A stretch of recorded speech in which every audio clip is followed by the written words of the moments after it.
HCA అక్రమాలపై ED విచారణ నిర్వహించింది. 20 కోట్ల నిధుల గోల్మాల్పై ఈడీ దర్యాప్తు చేసింది. హెచ్సీఏ మాజీ అధ్యక్ష, కార్యదర్శులను ఈడీ విచారించింది.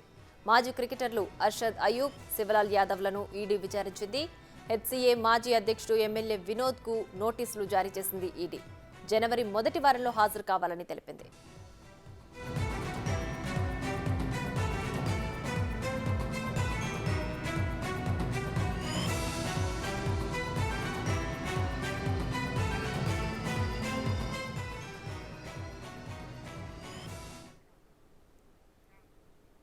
రైట్, ఇదే అంశానికి సంబంధించి పూర్తి సమాచారం మా ప్రతినిధి రాణా లైవ్ లో అందించడానికి సిద్ధంగా ఉన్నారు. రైట్ రాణా, చెప్పండి, హెచ్సీఏ అక్రమాలపై ఈడీ విచారణ నిర్వహించింది కదా, పూర్తి డీటెయిల్స్ ఏంటి?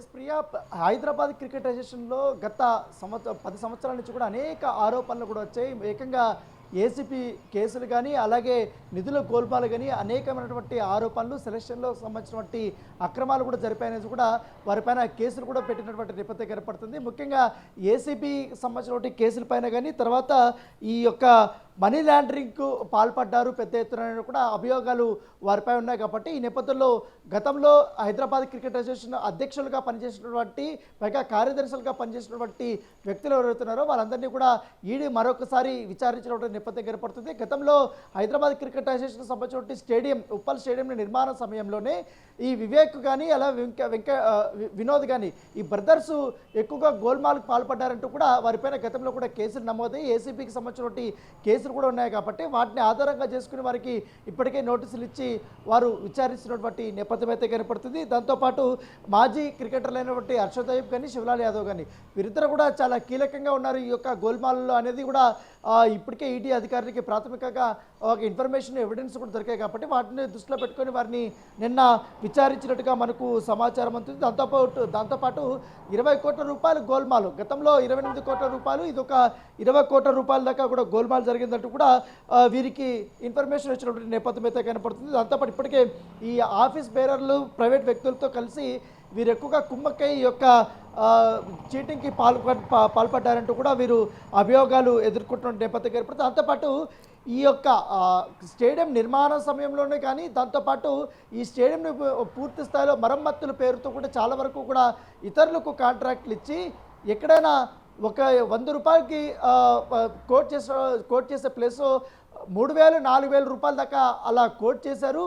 ఇట్లా సీటింగ్ విషయంలో కానీ, అలాగే పెయింటింగ్ విషయంలో కానీ, మరి అలాగే అనేక కోణాల్లో కూడా వీరు స్టేడియం పేరు చెప్పుకొని అక్రమాలకు పాల్పడ్డారంటూ కూడా గతంలో వీరిపైన ఆరోపణలు వచ్చాయి. కాబట్టి వాటిని కూడా ఈడీ విచారణ చేస్తుంది. దాంతోపాటు వీరు కొల్లగొట్టినటువంటి ఈ అమౌంట్ 20 కోట్ల రూపాయలు ఏదవుతుందో ఎక్కడెక్కడ ఏ మార్గాలకు వెళ్ళాయి, వీరు ఏమన్నా సొంతంగా వాడుకున్నారా, సొంత కంపెనీలకు ఏమన్నా వీరు మళ్ళించారా, లేకపోతే గతంలో స్టేడియం నిర్మాణ సమయంలో మనీ లాండరింగ్ ఎక్కువ జరిగిందనేసి కూడా ఈడీ భావిస్తుంది. కాబట్టి వీరి యొక్క పూర్తి లావాదేవీలని అన్నీ కూడా వారు చెక్ చేస్తున్నట్టు నేపథ్యం ఏర్పడుతుంది. దాంతోపాటు గతంలో వీరు స్పెండ్ చేసినటువంటి అమౌంట్లు, ఏదైతే కాంట్రాక్టు ఇచ్చినప్పుడు ఆ పనుల కోసం ఎంతవరకు వీరు స్పెండ్ చేశారు, అమౌంట్ ఎంతవరకు పే చేశారన్నదాన్ని కూడా, పైగా వీరు ఇచ్చినటువంటి కాంట్రాక్టర్స్ ఎవరు అన్నదానిపై కూడా పోలీసులు విచారణ చేస్తున్నటువంటి నేపథ్యంలో ఇప్పుడు ఈడీ రంగంలో దిగి ఈ కేసుని కాస్త ముందుకు తీసుకెళ్లాలన్న ఉద్దేశంతో కూడా ఉన్నట్టుగా మన సమాచారం ఉంది. ఏసీపీ కూడా ఇప్పటికే ప్రాథమిక ఎవిడెన్స్ అని కూడా ఈడీకి అధికారులకు ఇచ్చినటువంటి నేపథ్యం ఏర్పడింది. ఇలా